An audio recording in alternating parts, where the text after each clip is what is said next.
4 minutes. That is how long Rebecca Harris was dead on her kitchen floor, her husband's hands around her throat, her 7-month pregnant belly going still, her heart stopping while he watched. But here's what Derek Harris did not know. His wife had been recording everything for 6 months, and the voice-activated recorder hidden in that kitchen captured his confession. You should have stayed stupid, Rebecca, like Karen, like all the others. Others, there were others. Rebecca's heart started beating again. The paramedics brought her back, and what she discovered next would expose 3 generations of killers hiding behind money, power, and a mother who had been cleaning up her sons' bodies for 20 years. But surviving was just the beginning, because when Rebecca went public with the truth, witnesses started dying. Evidence started burning. And her own mother appeared on national television to call her crazy. This is the story of a woman who refused to stay silent, who fought back against a system designed to protect her attacker, who proved that the most dangerous thing a victim can become is a survivor with nothing left to lose. From clinical death to the courtroom, from victim to victor. This is 4 minutes. Value statement plus story meaning. This story carries a powerful message. If you have ever felt trapped, if you have ever been told you are too sensitive or too dramatic, if you have ever doubted your own reality because someone you loved made you question it, this story is your reminder. Trust your instincts, document everything, and never let anyone silence your truth. Your survival matters. Your voice matters. You matter. 4 minutes. That is how long my heart stopped beating on my kitchen floor. 4 minutes of nothing. No breath, no pulse, no life. Just the cold linoleum against my back and my husband standing over me, watching me die. But here is what Derek did not know. I had been recording everything for 6 months, and what I captured from that kitchen floor would destroy not just him, but an empire built on dead women's silence. My name is Rebecca Harris. I am 32 years old, and I am going to tell you how I survived the man who was supposed to love me. It started, as these things often do, with a lie I told myself. Derek Harris was everything I thought I wanted. Handsome, successful, charming in that effortless way that makes you feel like the original person in the room. When we met at a charity fundraiser 6 years ago, he pursued me with the kind of intensity that feels like love when you are young and do not know any better. I was a journalist back then, investigative reporting for the Tribune. I had won awards, I had sources, I had a reputation for finding the truth no matter where it hid. Derek hated that about me. I just did not realize it until it was almost too late. The first year of our marriage was wonderful, or at least I thought it was wonderful. Looking back now, I can see the signs I missed. The way he would suggest I did not need to work so hard. The way he frowned when I mentioned my colleagues. The way he slowly, carefully, methodically cut me off from everyone who might have told me what I could not see. By year 3, I had left my job. Derek made enough money for both of us, he said.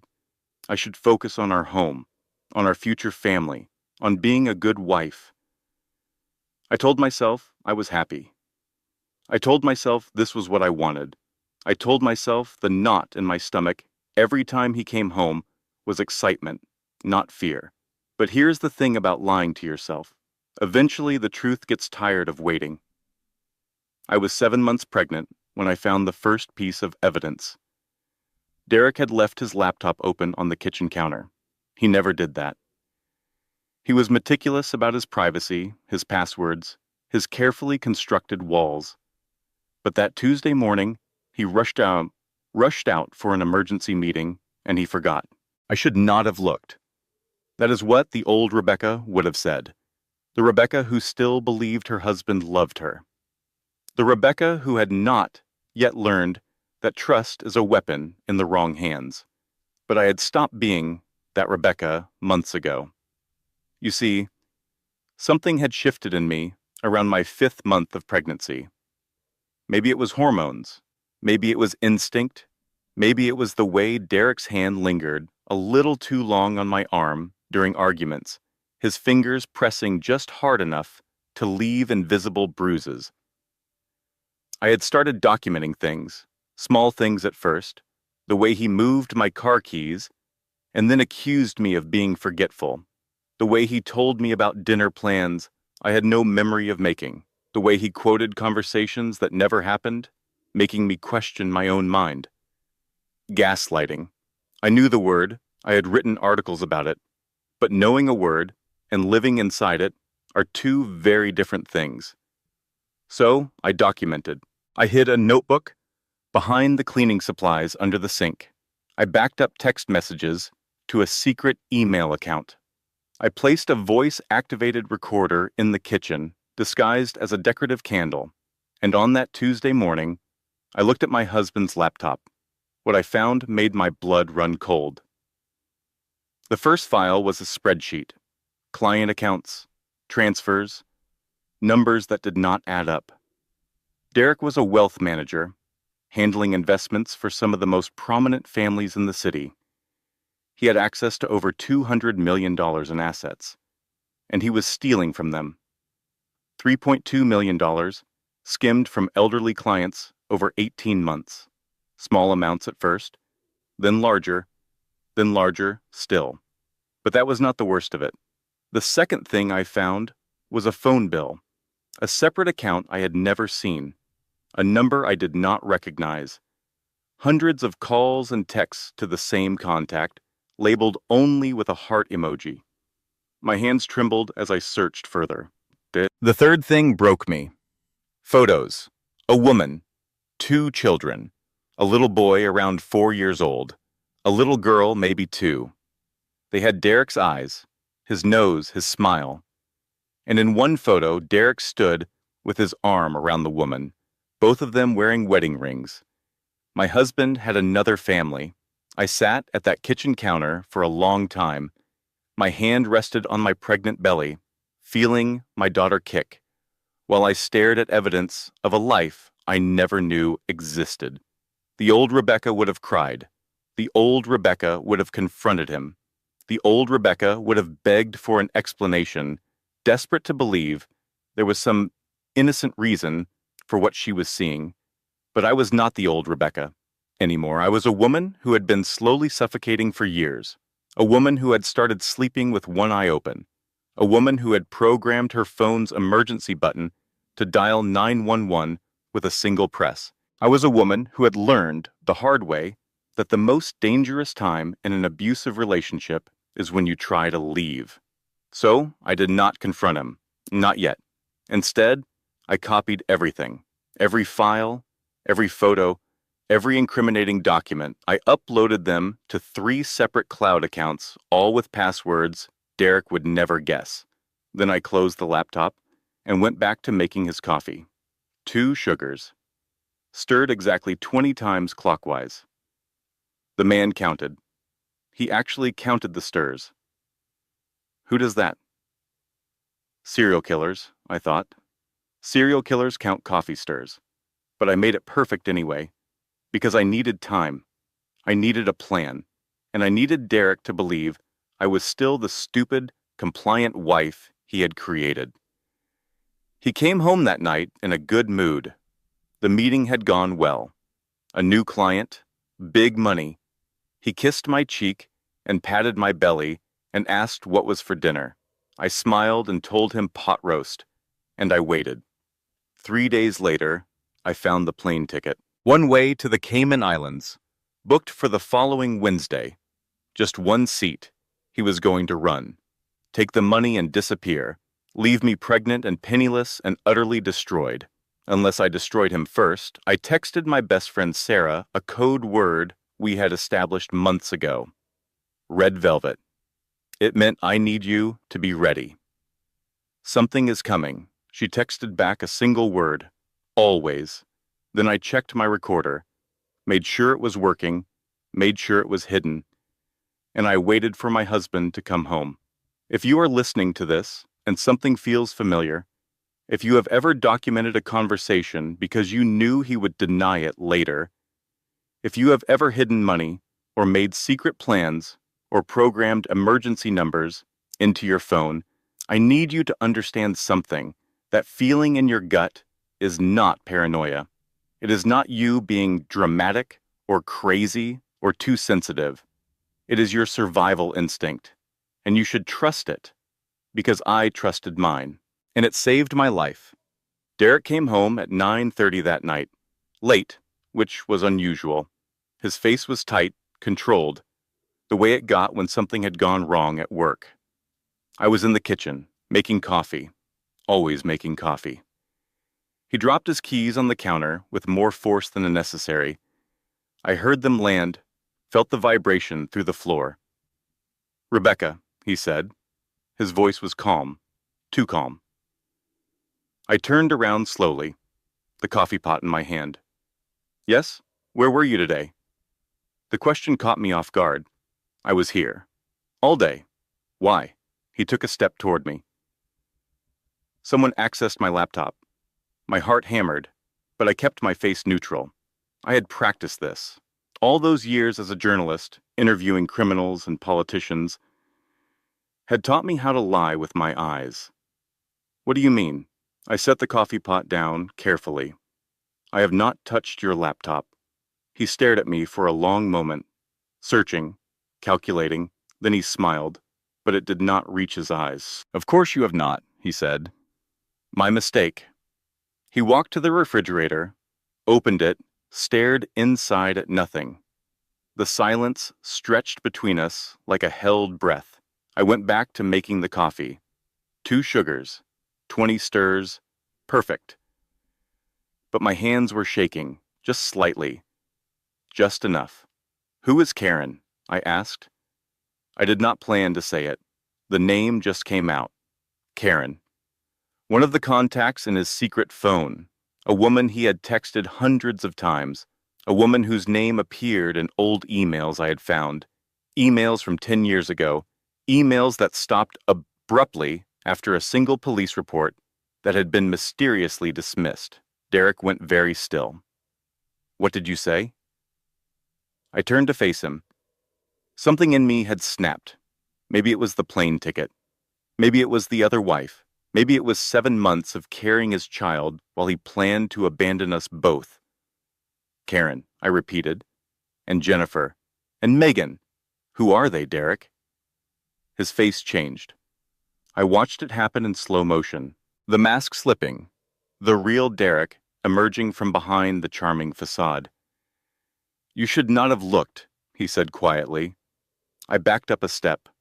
My hand found the counter behind me, steadying myself. "What happened to them?" "What did you do?" He moved fast, faster than I expected. His hand closed around my throat before I could scream. The coffee pot fell, shattered on the linoleum. Brown liquid spread across the white tiles like a stain I would never clean. "You should have stayed stupid," Derek hissed.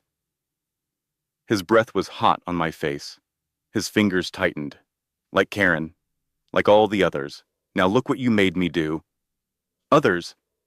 The word echoed in my mind as the pressure on my throat increased. There were others. I clawed at his hands. My fingernails scraped against his skin, but he did not flinch. He was too strong. He had always been too strong. My vision started to blur at the edges. My lungs screamed for air. My baby kicked frantically inside me, sensing the danger, fighting to survive. I counted the seconds. It was all I could do. 1, 2, 3, 4. I had read somewhere that the brain can survive 4 minutes without oxygen. After that, permanent damage. After that, death. 5, 6, 7, 8. Derek's face was above me now. I had fallen to my knees without realizing it. The cold floor pressed against my back. The ceiling light flickered above his head like a dying star. 9, 10, 11, 12. My baby stopped kicking. That terrified me more than my own dying. My daughter had gone still, gone silent. Please, I thought, not the baby. You can kill me, but please not the baby. 13, 14, 15. My hand found my phone. It had fallen when he grabbed me. It was right there, inches from my fingers. I had programmed the emergency button months ago. 3 clicks to call 911. With the last of my strength, I pressed it. 1, 2, 3. Then the darkness took me. I do not know what death looks like for other people. I did not see a white light or angels or my life flashing before my eyes. What I saw was ordinary, simple, small. The first time Derek brought me flowers, the way he laughed at my jokes, the positive pregnancy test with its 2 pink lines, the nursery we painted together, soft yellow walls, white furniture, a mobile of paper stars. But underneath those memories, another truth emerged. The first time he raised his voice. The first time he grabbed my arm too hard. The first time he told me I was too sensitive, too emotional, too much. The isolation that happened so gradually, I barely noticed. Friends who stopped calling because Derek always had a reason they should not visit. Family gatherings, he always found a way to miss. 5 years of slowly disappearing. 5 years of becoming a ghost in my own life, and now I was dead. But not for long. Somewhere far away, I heard sirens. Voices. Someone pounding on the door. 911 dispatch. What is your emergency? The line had connected. The operator had heard everything. Derek's confession, my struggle, the sound of me dying. They were coming. I felt hands on my chest. Pressure. Pain. Someone counting compressions. 1, 2, 3, 4, 5. A woman's voice. Sharp and urgent. Come on, come on. Stay with me. 6 minutes. That is what they told me later. 6 minutes of CPR before my heart started beating again. When I opened my eyes, I was in an ambulance. A woman in a paramedic uniform leaned over me. She had kind eyes and braids pulled back in a tight bun. Her name tag said, Jenkins. Did you get my phone? Those were my first words. My voice was barely a whisper. There is a recording. The paramedic, Maya, looked at me for a long moment. Then she smiled. Girl, she said, we got your phone, your recorder, and your husband in handcuffs. You did that. You saved yourself. I started to cry. Not from sadness, from relief, from the realization that I was alive, that my baby was alive, that the evidence I had gathered was safe. Your baby is okay, Maya said gently. Heart rate is elevated but steady. She is a fighter, like her mom. Where is Derek? Police have him. He is not going anywhere.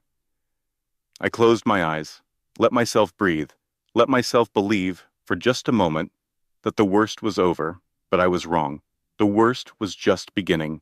The hospital was bright and cold and smelled like antiseptic. I spent 3 days there, recovering from the strangulation, monitoring my baby, giving statement after statement to police. Detective Patricia Okonkwo arrived on my first night. She was a tall woman with sharp eyes and a voice that commanded attention without raising above a conversational tone. She specialized in domestic violence cases, she told me. She had seen everything, but even she looked shaken when she listened to my recording. The audio was clear, damning. Derek's voice saying, you should have stayed stupid, like Karen, like all the others. The sounds of struggle, my gasping breaths, the moment everything went silent. This is one of the clearest recordings I have ever heard, Detective Okonkwo said. Combined with your medical evidence and the 911 call, we have more than enough to charge him. What about the others? I asked. Karen. Jennifer. He said there were others. We are looking into it. She squeezed my hand. You focus on healing. Let us handle the rest. Everything seemed to be falling into place. Derek was arrested and held without bail. The judge cited flight risk given the plane ticket to the Cayman Islands, and danger to the community, given the severity of the attack. His father, Judge William Harris, was forced to recuse himself from anything related to the case. The media picked up the story within 48 hours. Pregnant woman survives murder attempt. Audio recording captures husband's confession. Wealthy finance manager accused of attempted murder. My face was everywhere. My story was everywhere. My best friend Sarah arrived at the hospital with a suitcase and a folder thick with legal documents. "I brought 3 things," she announced, dropping into the chair beside my bed. "Dry shampoo because you look like death warmed over. A phone charger because yours is at 15% and that is giving me anxiety. And every prenup loophole in the state of California." I laughed. It hurt my throat, but I laughed anyway. "We have a prenup?" "You did. Past tense. Because that bastard violated about 17 clauses when he tried to kill you." She opened the folder. "We are going to take everything, Rebecca. The house, the accounts, his retirement fund. Everything. For the first time in days, I felt something like hope." The next week passed in a blur of recovery. My bruises faded from purple to yellow to green. My voice came back, raspy at first, then stronger. My baby kicked and moved and grew, seemingly unaffected by the trauma we had endured together. I moved into a safe house provided by the district attorney's office. Sarah stayed with me. We ordered takeout and watched bad television and planned for a future I was finally starting to believe in. The preliminary hearing was scheduled for the following month. The prosecutor, a fierce woman named Angela Morrison, assured me it was an open and shut case. "The recording alone is enough to convict," she said during one of our meetings. "Add the medical evidence, the 911 call, and the witness testimony from the first responders. He is going away for a long time." "What about the embezzlement?" I asked. "The second family? That is being investigated separately. But one thing at a time. Let us nail him for attempting to murder you first." I nodded. It made sense. Focus on the strongest case. Build from there. I allowed myself to breathe, to sleep through the night without nightmares, to believe that the system would protect me. I should have known better. The call came on a Tuesday morning, exactly 2 weeks after the attack. "Rebecca." Detective Okonkwo's voice was wrong. Too flat. Too careful. Something had happened. I sat up in bed. "What is it?" "The recording from your phone. The file has been corrupted." I did not understand at first. "What do you mean corrupted? Our tech team discovered it this morning. The audio file has been remotely wiped, overwritten with static. It is completely unusable." My blood turned to ice. "That is not possible." I backed it up. "I sent copies to 3 different cloud accounts. They are all gone. Whoever did this had access to your accounts, your passwords, everything. Derek. But Derek is in jail. He does not have access to a computer. No, but his family does." The silence stretched between us. "His bail hearing is this afternoon," Detective Okonkwo continued. "Without the recording, our case is significantly weaker. The judge may decide to release him." I could not speak, could not breathe. The evidence I had so carefully gathered, the proof of what Derek had done, was gone, erased, as if it had never existed. "What about the recorder?" I finally managed. "The physical one from my kitchen. We have it, but his lawyers are already filing motions to suppress it. They claim you tampered with it, that the recording was doctored to frame their client. That is insane. I know, but they have experts, expensive experts, and a judge who might listen." I hung up the phone and sat in silence for a long time. Sarah found me like that an hour later, staring at nothing. "Rebecca? What happened?" "They wiped the recording. All of it. He is going to get out." The bail hearing happened that afternoon. Derek's family posted $2 million like it was pocket change. The judge imposed an ankle monitor and a restraining order and ordered Derek to stay with his parents pending trial. I watched the news coverage from the safe house. Derek walking out of the courthouse in a fresh suit, his mother beside him, his lawyer speaking to reporters about misunderstandings and false accusations. He was free. The man who had killed me was free, and I had no proof. If you have ever felt like the system failed you, if you have ever watched someone who hurt you walk away without consequences, I want you to know that you are not alone. The system is not built to protect people like us. It is built to protect people like Derek. But that does not mean we are helpless. It does not mean we have to give up, because I did not give up. Not then, not ever. I just had to find another way. The first week after Derek's release was the longest of my life. I moved to a new safe house, this one unlisted, known only to Sarah and Detective Ookonkwo. I slept with a chair wedged under my door handle. I checked the locks 17 times before bed each night, and I started investigating. If the evidence I had gathered was gone, I would find new evidence. If his family had money and lawyers and power, I would find something they could not buy their way out of. I would find the others, Karen, Jennifer. The women Derek had mentioned in his confession, the women whose names I had seen in his old emails. I started with Karen Mitchell. It took 3 days of searching through old records, social media archives, and public databases. But I found her, or rather, I found what had happened to her. 10 years ago, Karen Mitchell had filed a police report against Derek Harris. Assault, strangulation. The report described injuries remarkably similar to mine, but the case had been dismissed. The charges dropped, and 6 months later, Karen had signed a non-disclosure agreement in exchange for $500,000 from the Harris family. She had been silenced, paid off, erased, just like they were trying to do to me. I searched for her current address, her phone number, any way to contact her, but Karen Mitchell had disappeared. No social media, no public records, no trace. She was either in hiding or dead. I moved on to Jennifer Cole. Jennifer had dated Derek in his early 20s, back before he learned to hide his violence so well. I found a restraining order from 15 years ago, complete with photos of bruises that made my stomach turn. But like Karen's case, the restraining order had been mysteriously dismissed.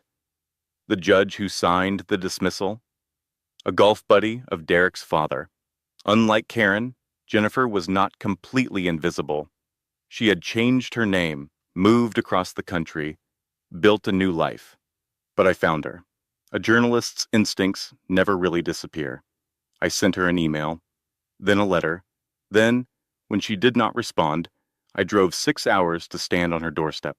The woman who opened the door was in her early 40s, with tired eyes and scars on her neck that I recognized. "I know why you are here," she said before I could speak. "I saw the news. I need your help," I told her. "There are others. He is going to keep doing this unless we stop him." Jennifer stared at me for a long moment. Then she stepped aside and let me in. She told me everything, the romance that turned to control, the control that turned to violence, the night he choked her until she blacked out, the months of threats after she went to the police, the money his family offered to make it all go away. "I was young and scared and alone," she said. "I took the money, I ran, I changed my name and my face and everything about myself. But I never forgot. Will you testify?" Her hand shook as she poured us both coffee. "If I testify, they will destroy me. They have money, connections, they always win. They have not won against me yet," I said. and I am not going to stop. Not until he is in prison.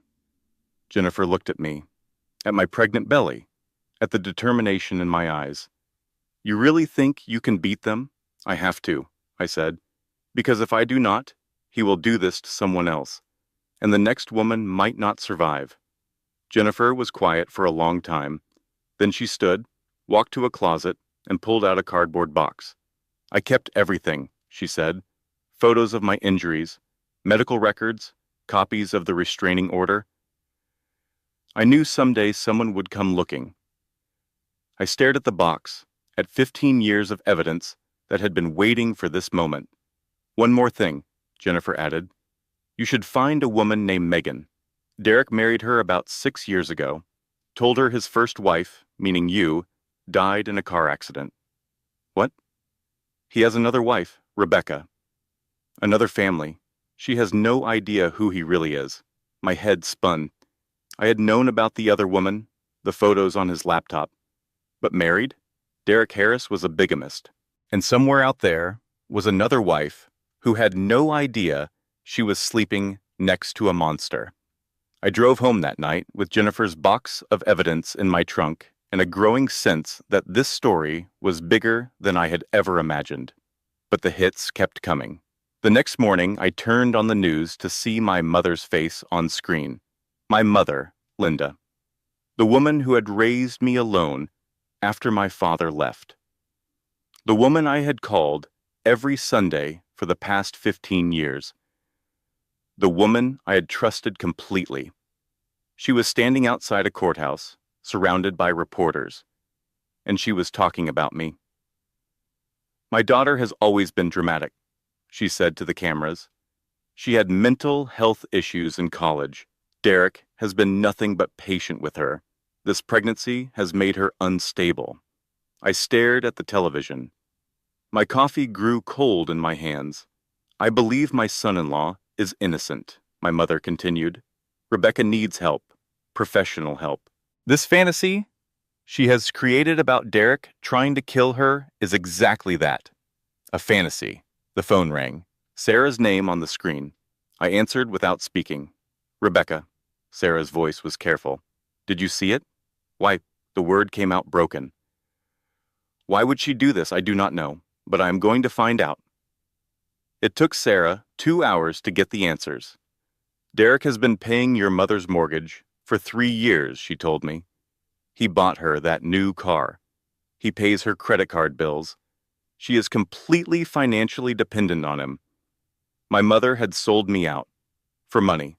For a house. For the comfortable life Derek provided. There is more, Sarah continued. She has been giving him information about you, your location, your plans, everything. I felt something break inside me. Not my heart. That had broken long ago. Something deeper. The last thread of trust I had in the people who were supposed to love me. I called my mother that night. She answered on the 3rd ring. Rebecca, honey. Her voice was sweet, concerned, the voice of a loving mother. You saw the news. I am so sorry, but I had to tell the truth. The truth, I repeated. Derek explained everything. How you have been paranoid. How the pregnancy has affected your mind. He is so worried about you. Derek tried to kill me, Mom. He strangled me for 4 minutes. I died on the kitchen floor. Sweetheart, that is exactly what I mean. You are confused. You are making things up. Derek would never hurt you. I laughed. It was not a kind laugh. You chose a house over your grandchild, I said. I hope the foundation cracks. I hung up and never spoke to her again. Not everyone who shares your blood shares your best interests. Chosen family is real family. Blood relatives who betray you are just strangers with your DNA. I learned that lesson the hard way. I hope you never have to. The stress of everything triggered early labor at 34 weeks. I woke at 3 in the morning with contractions that felt like my body was turning itself inside out. Sarah called 911. The ambulance came. They rushed me to the hospital while I breathed through waves of pain that made me forget everything else. My daughter was coming. Ready or not, The labor was hard. 14 hours of pushing and screaming and praying. The doctors warned me the baby might need the NICU, that 34 weeks was early, that there could be complications. But at 6:23 in the evening, Emma Grace Harris entered the world. 5 pounds, 4 ounces, tiny and red and screaming with healthy lungs that announced her existence to everyone in earshot. They placed her on my chest, and I cried. I cried for the child I almost lost, for the mother I had to become, for the future I was determined to give her. "You saved me," I whispered to her. That night in the kitchen, your heartbeat kept me fighting. You saved me. Emma's tiny hand wrapped around my finger and held on tight. The peace lasted exactly 37 hours.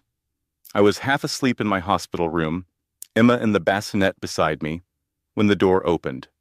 Derek walked in. Behind him was a man in a suit carrying papers. Behind them both was a security guard who looked apologetic. I sat up so fast I nearly tore my IV out. "What are you doing here? Get out!" Derek smiled, the same charming smile he used on clients and colleagues, and everyone who did not know what he really was. "I am here to see my daughter," he said. "I have a court order." He held up the papers. I could not read them from across the room, but I saw the official stamps, the signatures. "I also have a court order for a paternity test," he continued. "Just to be certain. Get out of my room. Rebecca, let us be reasonable." He took a step closer. "You have made some very serious accusations against me, accusations that are unfounded and damaging to my reputation. But I am willing to put that aside for the sake of our child." I reached for the call button, pressed it repeatedly. "The judge agrees that a father has rights," Derek said. "Supervised visitation. I will be present for the paternity test. You tried to kill me." "That is your version of events." His eyes met mine, cold, empty, the eyes of the man who had watched me die. "My version is different, and my version has very expensive lawyers." A nurse rushed in, followed by 2 more security guards. These ones did not look apologetic. "Sir, you need to leave," one of them said. "I have a court order," Derek repeated, "and this patient has a doctor's order barring all visitors. You can take it up with the legal department." They escorted him out. But not before he looked back at me one last time. "This is not over," he said. I believed him. The next week was chaos. Emergency hearings, legal motions, paperwork filed and countered and filed again. Derek's lawyers argued for expanded visitation rights. They argued that I was mentally unstable. They presented my mother's testimony as evidence of my paranoia. My lawyers fought back with medical records and expert witnesses and the fact that their client had literally killed me. But Derek had money, power, connections built over generations, and I was just one woman with a newborn baby and dwindling resources. The judge ruled in my favor, barely, supervised visitation only, 1 hour per week, a social worker present at all times. I thought I had won, but winning against the Harris family was like fighting fog. They reformed and attacked from a different angle. Detective Okonkwo called me 2 days after I brought Emma home. "I have good news and bad news," she said. "Start with the good. We found Karen Mitchell. She is alive, living in Oregon under a different name. She agreed to meet with prosecutors. My heart leaped. And the bad news? We went to pick up Jennifer Cole this morning to discuss her testimony. She changed her mind, said she does not want to get involved." "What?" "But she gave me evidence. She said she would help." Something spooked her. Detective Okonkwo paused. "Also, there was a fire at her house last night." "A fire?" "Ruled accidental. Electrical fault. But all her evidence is gone. Everything she had on Derek. Destroyed." I sat down heavily. Coincidence? In my experience, there is no such thing.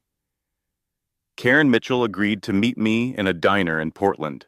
Neutral territory, public space, safe. She was in her late 30s now, but she looked older, tired, worn down by years of looking over her shoulder. I know why you are here, she said before I could speak. I saw what happened to Jennifer. You think they set the fire. I know they did. She wrapped her hands around her coffee cup. The Harris family does not lose. They just make problems disappear. You survived. I survived. We do not have to disappear, Karen laughed bitterly. You think you are the first woman to fight back? There have been others, women who tried to press charges, women who tried to tell the truth. What happened to them? Some took the money and ran. Some had accidents, car crashes, drownings. One fell down the stairs at her apartment building. Karen met my eyes. You survived, Derek. But surviving his mother is something else entirely. His mother? Victoria Harris runs that family. Always has. Derek's father is a judge. But Victoria is the power. She decides who gets paid off and who gets eliminated. Eliminated. The word hung in the air between us. She has been cleaning up Derek's messes since he was 16, Karen continued. That is when it started. His first girlfriend. He put her in the hospital. Victoria made it go away. How do you know this? Because Victoria came to me herself. Right after I filed charges, she sat across from me, just like you are sitting now, and she explained my options. Karen's hands shook as she lifted her coffee. She said I could take the money and start over, or I could keep fighting and see what happens. You took the money. I was 23 years old. I was terrified, and I believed her when she said she would destroy me. Karen set down her cup. I have regretted it every day since. But I am still alive. That is more than some women can say. Will you testify? She was quiet for a long time. If I testify, she finally said, Victoria will come for me. She will come for everyone I love. She is going to keep doing this, I said. Derek will hurt someone else, kill someone else, unless we stop him. I know. So help me stop him. Karen looked out the window at the rain falling on empty streets. I will think about it, she said. I drove home that night with more questions than answers. Victoria Harris, the real power behind the family, the cleanup crew who made victims disappear. If I was going to take down Derek, I had to take down his mother too. But how? The answer came 3 days later. I was researching Victoria's background when I stumbled across an old news article, 20 years old, a brief mention of a domestic disturbance at the Harris family home. Victoria's first husband, before she married Judge William Harris, had been arrested for assault. The victim was not named, but the article mentioned she was his wife. I dug deeper, found more articles, more hints, more pieces of a puzzle that went back decades. Victoria had been in an abusive marriage. She had escaped, started over, married a powerful man who could protect her, but somewhere along the way, the victim had become the accomplice. The woman who survived abuse had raised a son who perpetuated it. I did not feel sorry for her. You do not protect monsters because you were once hurt by one, but I understood her now. Understood what I was up against. A woman who had learned that power was the only protection. A woman who would do anything to keep her family safe, no matter how many bodies piled up. I was going to need help. I called Detective Okonkwo, told her everything I had learned about Victoria, about the pattern of disappearing witnesses, about the fire at Jennifer's house. This is bigger than one domestic violence case. I said, this is a criminal conspiracy. I know, she replied, but proving it is another matter. The Harris family has been covering their tracks for decades. Then we need to make them slip. We need to do something they do not expect. What do you have in mind? I thought about it. About Karen hiding in Oregon. About Jennifer's burned house. About my mother on television calling me crazy. They control the narrative, I said. They always have. They pay people off. They destroy evidence. they make problems disappear. Right. So what if I became too big to disappear? What if I told my story to everyone, not just the police, not just the courts, everyone?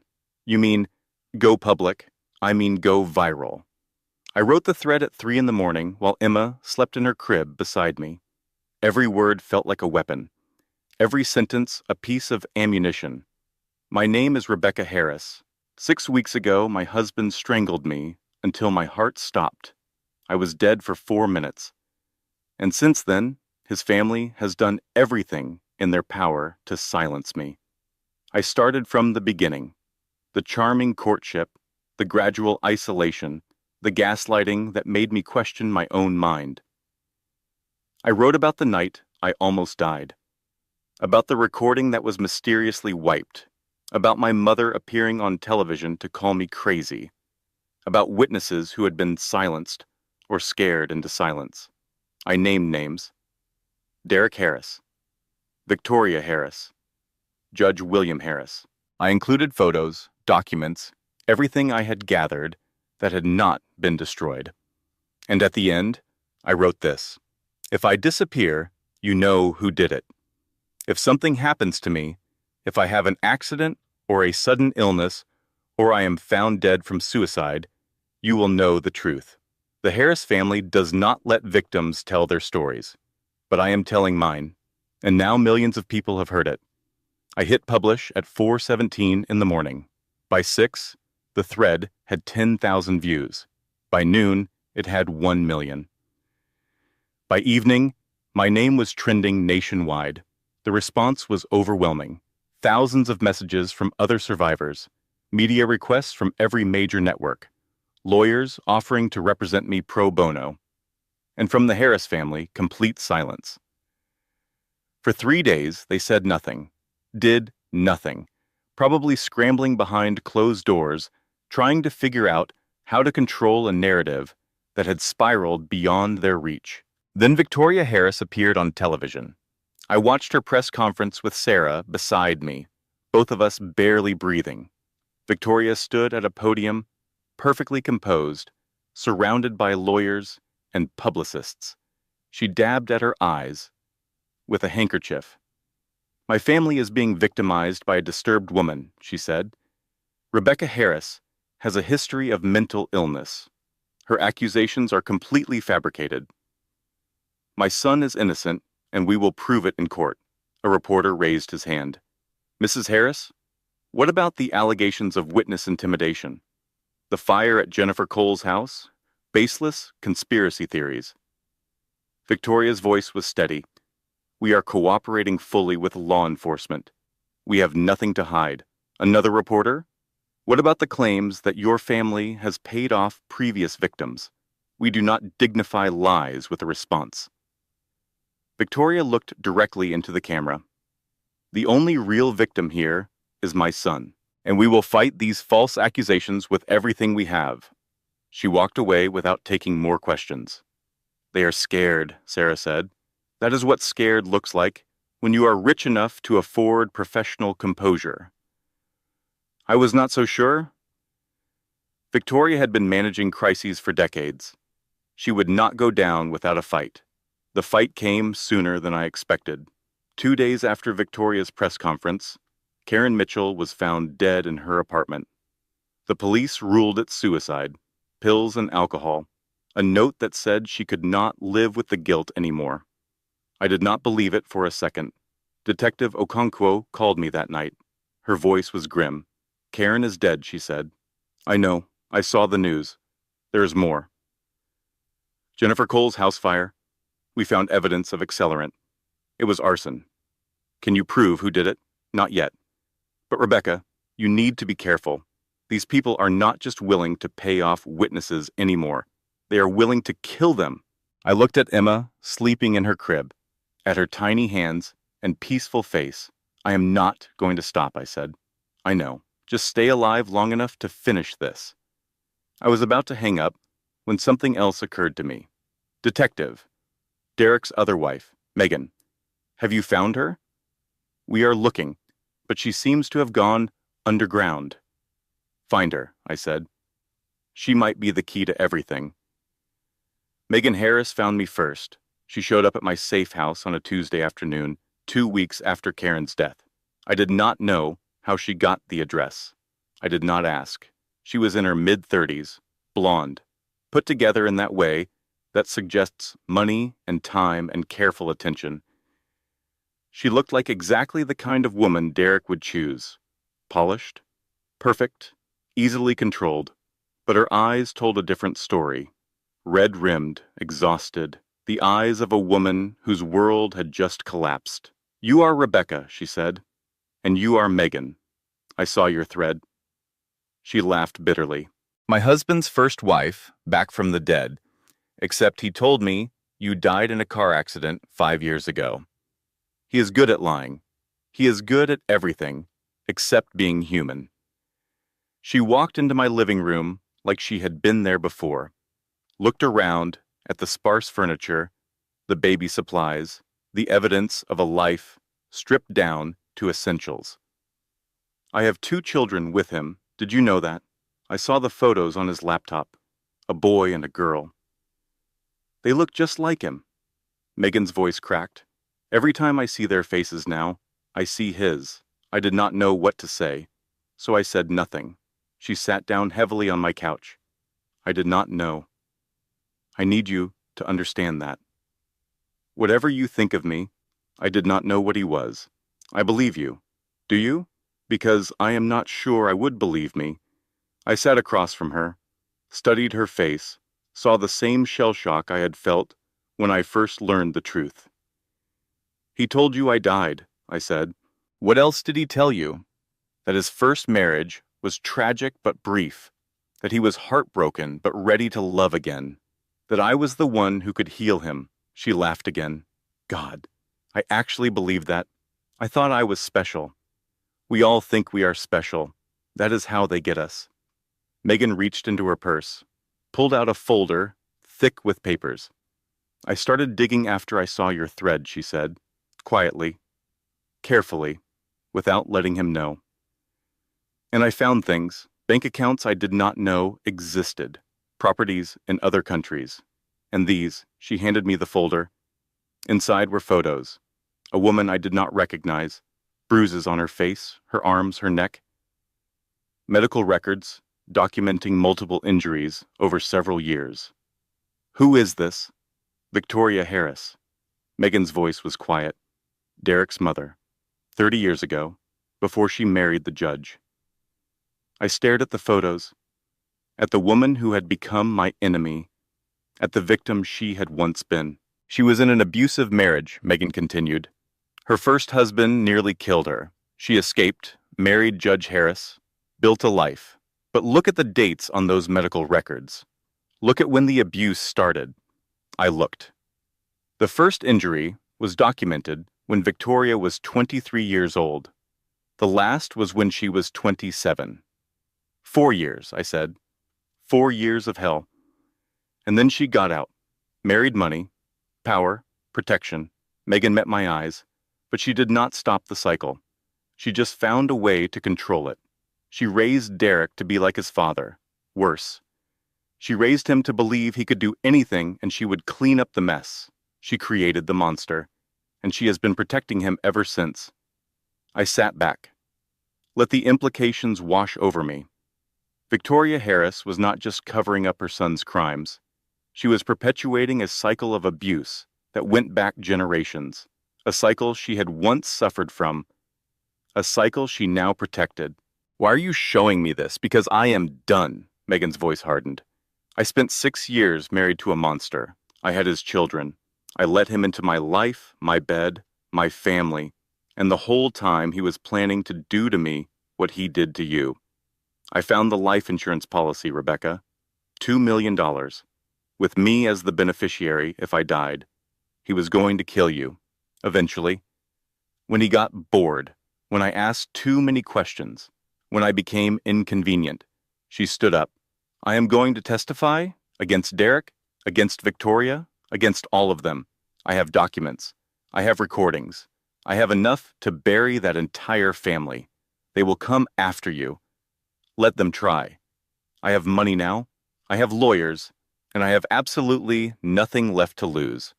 We stood there, two women who had loved the same monster, two wives who had nearly become two corpses. Welcome to the club, I said. We have matching trauma. Do we have t-shirts? Not yet, but we do have a court date. The trial began on a cold morning in March, 8 months after Derek Harris strangled his pregnant wife to death. The courthouse was surrounded by media, cameras, reporters, satellite trucks from every major network. My viral thread had turned this into the most watched domestic violence case in decades. I sat in the front row of the gallery with Sarah beside me.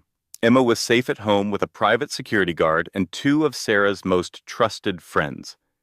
Megan sat on my other side. We had become unlikely allies over the past weeks. Two women bonded by shared trauma and a common enemy. Derek was led in wearing a suit that probably cost more than my monthly rent. He looked thinner than I remembered. Prison had not agreed with him. Good, I thought. Let him suffer. Victoria sat behind the defense table, composed, regal, every hair in place. She did not look at me. The prosecutor, Angela Morrison, had built a devastating case. First, she presented my medical evidence. Photos of my bruised throat, expert testimony explaining that the injuries were inconsistent with a fall or self-harm. Documentation of the 4 minutes my heart had stopped. Then she called the first responders. Maya Jenkins, the paramedic who had saved my life, described the scene in clinical detail. The marks on my neck, my words when I regained consciousness, my terror when I realized Derek might still be nearby. Then came the witness testimony. Jennifer Cole, despite her fear, had agreed to testify after all. The fire that destroyed her evidence had destroyed her fear too. He choked me until I passed out, she said on the stand. Then he stood over me and watched, like he was curious, like he wanted to see what death looked like. Megan testified next. She described finding my viral thread, realizing her husband had lied about everything, discovering the life insurance policy with her name on it. He was going to kill me, she said, just like he tried to kill Rebecca, just like he killed Karen. It was only a matter of time. The prosecutor saved the best for last. She called Victoria Harris to the stand. I watched Derek's mother walk to the witness chair, watched her take the oath, watched her arrange her face into an expression of maternal concern. Mrs. Harris, the prosecutor began, how would you describe your relationship with your son? Close. Loving. I have always supported Derek. Supported him how? In every way a mother should. Financially, emotionally. I want what is best for him. Angela picked up a document from her table. Mrs. Harris, do you recognize this? Victoria looked at the paper. Her composure flickered. Just slightly. I do not believe so. This is a wire transfer for $500,000 made from an account controlled by you to a woman named Karen Mitchell. It is dated 2 weeks after Karen filed assault charges against your son. Can you explain this? I do not recall that transaction. The prosecutor produced another document, and this is a payment to a security firm called Digital Shield, made 3 days before Rebecca Harris's audio recording was remotely erased. That firm is owned by a shell company traced back to your family trust. Objection. Derek's lawyer stood. This is speculation. Your Honor, the prosecutor continued, I have documentation linking Mrs. Victoria Harris to witness tampering, obstruction of justice, and conspiracy to cover up multiple violent crimes committed by her son over a 20-year period. The courtroom erupted. The judge banged his gavel. Victoria's composure finally cracked. I was protecting my son, she shouted. You do not understand what it is like. You do not know what I have sacrificed. What have you sacrificed, Mrs. Harris? The prosecutor's voice was calm. Karen Mitchell, Jennifer Cole's home, Rebecca Harris's life. You have no idea what that boy has been through. What he has been through? Angela turned to the jury. Let me tell you what Derek Harris has been through. He was raised to believe that women are disposable, that violence is acceptable, that money can make any problem disappear, and his mother made sure of it. She produced the final piece of evidence, the medical records Megan had given me, Victoria's own documentation of abuse from decades ago. Victoria Harris was herself a victim of domestic violence, the prosecutor said. For 4 years, she endured what her son later inflicted on others. She escaped. She survived. But instead of breaking the cycle, she perpetuated it. She raised a predator and protected him at all costs. Victoria's face went pale. The jury stared at her, at the photos of her bruises from 30 years ago, at the woman who had become exactly what she once feared. 3 generations, the prosecutor concluded. Victoria's first husband abused her. Her second husband, Judge William Harris, covered up crimes for his stepson. And Derek continued the legacy of violence. This family has been destroying women for decades. It ends today. The deliberation took 4 hours. Derek was convicted on all counts: attempted murder, assault, bigamy, obstruction of justice. The judge sentenced him to 45 years to life. Victoria was convicted separately: conspiracy, obstruction, accessory after the fact. She received 15 years. When they led Derek away in handcuffs, he looked at me one last time. "This is not over," he said. The same words he had spoken in my hospital room, the same threat he had been making for months. I smiled at him. It was not a kind smile. "Yes, it is," I said. "Goodbye, Derek." I never saw him again. 2 years later, I stood on a stage in front of 300 people at a domestic violence awareness conference. My book had just been published, 4 Minutes, A Survivor's Guide to Leaving. It had debuted at number 4 on the bestseller list and was climbing.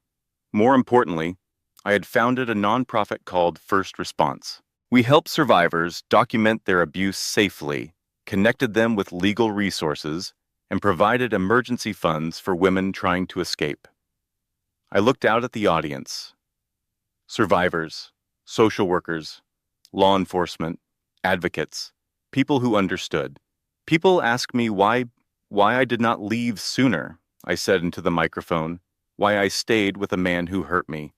And I used to struggle with that question, used to think there was something wrong with me. I paused, let the silence stretch. But I have learned that leaving is the most dangerous time, the most likely time to be killed. I did not stay because I was weak. I stayed because some part of me understood that leaving might cost me my life. I looked at the faces watching me, some nodding, some crying, some with expressions I recognized too well. So the question is not, why did I stay so long? The question is, how did I survive leaving? And the answer is, I did not do it alone. I had people who saw me when I was invisible, who believed me when he called me crazy, who stood beside me when the whole system seemed designed to protect him instead of me. I talked for 20 minutes about the warning signs, about documentation, about emergency plans and safety buttons, and the difference between love and control. At the end, I said this: if you are watching this and something feels familiar, if you have ever documented a conversation because you knew he would deny it later, if you have ever hidden money or made secret plans or programmed emergency numbers into your phone, I need you to understand something. That feeling in your gut is not paranoia. It is not you being dramatic or crazy or too sensitive. It is your survival instinct. And you should trust it, because I trusted mine, and it saved my life. After the speech, a young woman approached me, maybe 22 years old, bruises barely hidden under makeup. I recognized her immediately. I had been her once. "My boyfriend chokes me during arguments," she whispered. He says it is not a big deal, that he is just showing me who is in control. I took her hands in mine. It is a big deal, I said. Strangulation is one of the biggest predictors of homicide and domestic violence situations. You need to leave now, today. But I love him. I loved Derek too, and he tried to kill me. Love does not make abuse acceptable. I gave her my card, the number for our hotline, the name of a shelter where she could go tonight. I do not know if she used them. I never found out, but I hoped. That evening, I went home to the small house I had bought with my book advance. My house, my money, my life. Emma met me at the door. She was 2 years old now, with her father's eyes, but my determination. She did not know about Derek. Would not know for years. Someday, I would tell her the truth, but not yet. Mama, she said, holding up a picture she had drawn. Purple and green scribbles that might have been flowers or monsters or abstract art. Pretty. So pretty, I agreed, just like you. I picked her up, held her close, felt her heart beat against my chest. We had survived, both of us, against all odds, against a system that protected monsters, against a family that destroyed women, against a man who had tried to erase us both. I thought about Derek in prison, about Victoria in prison, about Karen and Jennifer and all the women who had come before me, the ones who did not survive, the ones who never got to tell their stories. I would tell their stories. I would make sure none of them were forgotten. But tonight, I was just a mother, holding my daughter, watching the sun set through my window. I had been dead for 4 minutes, but I had been alive every minute since. Not because a man saved me, not because the system protected me, because I saved myself. I documented, I prepared, I fought. And when they tried to silence me, I became too loud to ignore. Emma fell asleep in my arms. I carried her to her room, tucked her into bed, kissed her forehead. I love you, I whispered, and I am going to teach you what real love looks like. What healthy relationships feel like. No one gets to hurt you and call it love. Remember that. She did not answer. She was too young to understand. But someday she would. Someday she would know exactly who her mother was and what her mother survived. I checked the locks once. Just once. Not 17 times anymore. Just once. Then I went to bed and slept through the night. No nightmares. No counting seconds, no fear, just peace, and that was worth everything. If you recognize your life in my story, I need you to know something. You are not crazy. You are not too sensitive. You are not imagining it. Start today. Tell one person. Save one piece of evidence. Put $1 in your escape fund. You are worth saving. And you are strong enough to save yourself. I promise. If this story resonates with you, or if you know someone who needs to hear it, please share it. Your like helps this message reach more people who might be suffering in silence right now. Your comment lets us know these stories matter to you. And if you want more content that empowers, inspires, and reminds you of your own strength, hit that subscribe button and turn on notifications. Together, we can make sure no survivor ever feels alone. Now, let us begin. Closing statement. Thank you for staying until the end. This content was carefully researched, developed, and manually edited by our team to bring meaningful lessons and genuine value to your life. We believe stories have the power to heal, to inspire, and to save lives. If this one touched your heart, carry its message with you. And remember, you are stronger than you know. Until next time.